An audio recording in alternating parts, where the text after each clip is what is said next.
अस्सलाम वालेकुम दोस्तों, मैं चंदा जुनैद आज दोबारा से हाजिर हुई हूँ एक नई सच्ची कहानी लेकर और उम्मीद करती हूँ कि आपको ये कहानी बहुत ज़्यादा पसंद आएगी। तो चलिए ये वाकया शुरू करते हैं।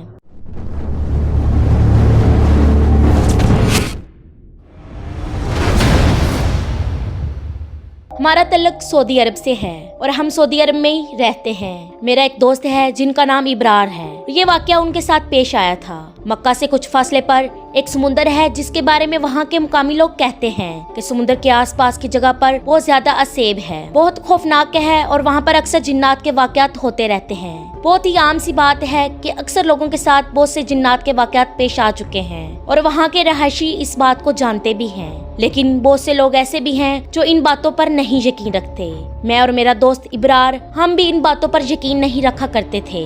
एक रात हमने प्लान किया जाने का। रात के 12 बजे पेट्रोल फुल करवाया, हम चले गए और ये मक्का से 2 घंटे की मुसाफत पर है। क्योंकि वहाँ पर पेट्रोल पंप नहीं है इसलिए हमने पेट्रोल फुल करवा लिया और वहाँ चले गए। अपने खाने पीने की एशिया ली और मुकम्मल चीजें लेने के बाद हम वहाँ पर हंसी मजाक करते जा रहे थे कि आज तो हम किसी जिन को साथ लेकर ही आ जाएंगे। और हमें इस चीज का बिल्कुल भी इल्म ना था कि कभी कभी ऐसी बातें मुंह से निकलते ही कबूल हो जाती हैं। हमें नहीं पता था कि हमारी ये बात जल्द मुकम्मल होने वाली है और जल्दी ही कबूल होने वाली है। हम उस जगह पर पहुँच गए। पहुँचने के बाद हमने कुछ खाया पिया और वहीं पर बैठ गए। सुबह की हल्की हल्की रोशनी हुई।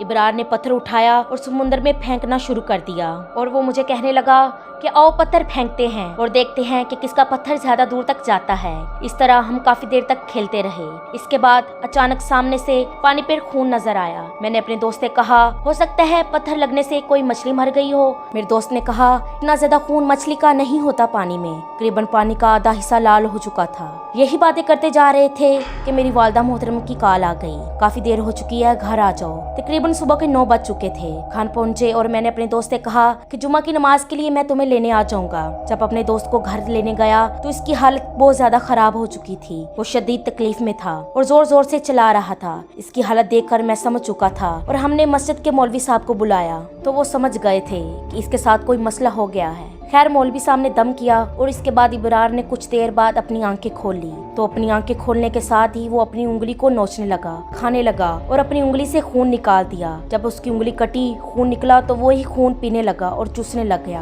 इब्रार ने मौलवी साहब को धमकी दी कि चले जाओ यहाँ से वरना तुम्हारे साथ बहुत ज्यादा बुरा होगा। तुम सोच भी नहीं सकते कि मैं तुम्हारे साथ क्या कर सकता हूँ। मौलवी साहब ने कहा कि इसे बांध दो वरना इस तरह ये खुद को नोच नोच कर खा जाएगा और बहुत ज्यादा नुकसान पहुँचाएगा। इस तरह जब मौलवी साहब ने कहा कि इसे बांध दो और मैं सुबह दोबारा आऊंगा। जब सुबह हुई तो मौलवी साहब की हालत बहुत ज्यादा खराब हो गई और पता चला कि मौलवी साहब का एक बच्चा जो के फोत हो गया है। एक बहुत ही अजीब सा इत्तेफाक था। उस मखलूक ने धमकी दी थी कि इसके बाद ये वाकया पेश आया। मौलवी साहब ने रोते हुए कहा कि देखो मेरे बच्चे को भी मार दिया। और मौलवी साहब हमसे माजरत किए जा रहे थे कि मैं तुम्हारे भाई की कोई भी हेल्प नहीं कर सकता। और जब हम वापस आए तो इब्रार के वालिद ने बताया कि अंदर से पानी पानी की आवाजें आ रही हैं। तो मैंने सोचा कि शायद इब्रार बेहतर हो चुका हो। लेकिन जब अंदर गए तो वो बहुत ही अजीब सी शक्लें बनाते हुए हंस रहा था और हमसे कहने लगा कि मौलवी साहब नहीं आए। ये बात सुनकर समझ चुके थे कि ये जो मौलवी साहब के बच्चे की वफात हुई है इसी में खलूक का काम है जिसकी वजह से इस मासूम की जान चली गई। तलाश करने के 6 दिन बाद हमें एक बाबा मिला। इस बाबा जी ने सबसे पहले कहा कि मुझे उसी मुकाम पर ले चलो जहाँ से तुम्हारे पीछे ये मखलूक लगी थी। तो हम उन्हें समुंदर की तरफ ले गए। बाबा कुछ पढ़ाई करने लगा।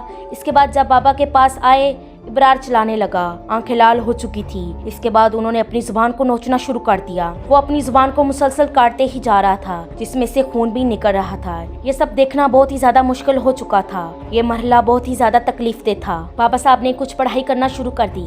इसके बाद इसने अपनी जुबान को काटने से रोक लिया। फिर बाबा जी ने कहा इस बच्चे को छोड़ दो मखलूक वरना मैं तुम्हें जान से मार दूंगा। इसके बाद तू मुझे बता कि इसके पीछे क्यों आई है। बाबा जी के कहने के बाद उस मखलूक ने कहा कि इसने मेरे बच्चे को मार दिया है। ये वहाँ पर पत्थर फेंक रहे थे बहुत जोर जोर से। मेरे बहुत ही मासूम छोटे बच्चे को लगा और वो मर गया। हमें इस बात का इल्म नहीं था कि बाबा वहाँ से एक और जिन का बच्चा पकड़ लाए हैं। बाबा ने कहा तुम इसको छोड़ दो नहीं तो मैं तुम्हारे दूसरे बच्चे को भी मार दूंगा। बाबा ने कहा कि हम इंसान हैं और हम इंसानों को तुम्हारे बच्चे नजर नहीं आते इसीलिए ये वाकया पेश आया है। दर हकीकत वो पत्थर समुद्र में फेंक रहे थे और उनको नहीं मालूम था कि तुम्हारे बच्चे भी वहाँ पर रहते हैं। इसके बाद वो मखलूक राजी हो गई। अपने बच्चे की खातिर ये ठीक है, मैं चली जाती हूँ। और इसके बाद वो मखलूक मेरे दोस्त को छोड़ने के लिए राजी हो गई। इसने अपना बच्चा बचा लिया और वहाँ से चली गई। तो खैर वो मखलूक तो मेरे दोस्त के जिस्म से निकल चुकी थी, लेकिन मेरे दोस्त को बहुत ज्यादा नुकसान पहुंचा गई थी। उसने अपनी एक उंगली भी काट खाई थी और उसकी जुबान भी कट कर बहुत ज्यादा जख्मी हो चुकी थी, जिसकी वजह से मेरे दोस्त को बोलने में मुश्किल पेश आती थी। थोड़ा सा तोतलापन हो गया था। तो दोस्तों ये थी हमारी आज की कहानी। मैं उम्मीद करती हूँ कि ये कहानी आपको बहुत ज़्यादा पसंद आई होगी। इस तरह की मज़ीद इंटरेस्टिंग वीडियोस देखने के लिए हमारे चैनल को सब्सक्राइब करें और बेल आइकन को दबाएं, ताकि हर आने वाली वीडियो सबसे पहले आप तक पहुँच सके। दुआ में याद रखिएगा। अल्लाह निगहबान।